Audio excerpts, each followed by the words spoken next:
একটি বড় লক্ষ্য অর্জনের জন্য শুধুমাত্র কঠোর পরিশ্রম নয়, কিছু বিশেষ জিনিসেরও যত্ন নিতে হবে, কারণ প্রতিটি ছোট পরিবর্তন অবশ্যই আমাদের বড় সাফল্যের অংশ হয়ে ওঠে। চাণক্য নীতিতে শ্লোকের মাধ্যমে বলা হয়েছে যে লক্ষ্য অর্জনের জন্য কি কি বিষয় বিবেচনা করা প্রয়োজন এবং কি কি কাজ যা ভুল করেও করা উচিত নয়। লক্ষ্যগুলি পূরণ করতে এবং সফল ব্যক্তি হওয়ার জন্য কি করতে বলা হয়েছে চাণক্য নীতিতে, জেনে নিন এখান থেকে। আচার্য চাণক্যের মতে জীবনের সাফল্য কঠোর পরিশ্রম, কৌশল এবং সময় ব্যবস্থাপনার উপর নির্ভর করে।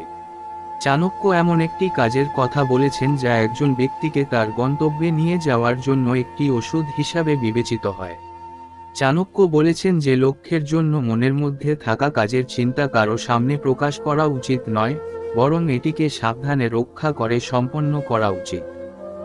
চাণক্য বলেছেন যে প্রতিপক্ষ আপনার পরাজয়ের পথের দিকে তাকিয়ে থাকে। শত্রু লক্ষ্য অর্জনের পথে অনেক ধরনের বাধা সৃষ্টি করে, তাই আপনার মাস্টার প্ল্যান সম্পর্কে তার ধারণাও থাকা উচিত নয়। আপনার কৌশল এবং পরিকল্পনা ভাগাভাগি করার সময় বিশেষ যত্ন নেওয়া উচিত, কারণ আপনার একটি ছোট অসাবধানতা একটি বড় ক্ষতির কারণ হতে পারে।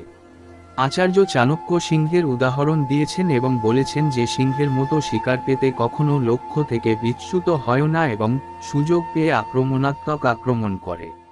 একইভাবে একজন ব্যক্তির উচিত তার লক্ষ্যের দিকে মনোনিবেশ করা।